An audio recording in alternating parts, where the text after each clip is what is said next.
ማደግ ከፈለጋችሁ በጸሎት ለማደግ ጥሩ ጸሎተኛ መሆን እፈልጋለሁ፣ ትዕግስተኛ መሆን እፈልጋለሁ፣ የተረጋጋው ሰው መሆን እፈልጋለሁ፣ የውሳኔ ሰው መሆን እፈልጋለሁ፣ በቀላሉ ማልለዋወጥ ሰው መሆን እፈልጋለሁ፣ ሀብት ማኔጅ ማድረግ እፈልጋለሁ፣ ቤተሰቤን በአግባቡ ማስተዳደር እፈልጋለሁ፣ የጊዜ አጠቃቀም ችግር አለብኝ፣ እንደዚህ አለብኝ። ይሄው ወተት እዚህ የሚያሳድግ ማለት ነው። አሁን በጠራቸው ርዕሰ ጉዳዮች ሁሉ የበሰለ ሰው የሚያረጋችሁ ይሄ ነው። የበሰለ ሰው የት ምን ማድረግ እንዳለባችሁ አይንም የሆናችሁ መጽሐፍ ይሄ ነው።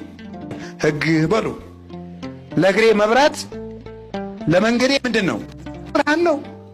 ምን ማድረግ እንዳለባችሁ በእያንዳንዱ ርዕሰ ጉዳይ ላይ ከሰው ጋር ለመኖር ጓደኛ ለመሆን ዝምታ ለመምረጥ መቼ ለመናገር መቼ ዝም ለማለት ለመነገድ ላለመነገድ ሹመትን ለመተው ለመሾም ለእያንዳንዱ ነገር መጽሐፍ ቅዱስ ላይ አለላችሁ።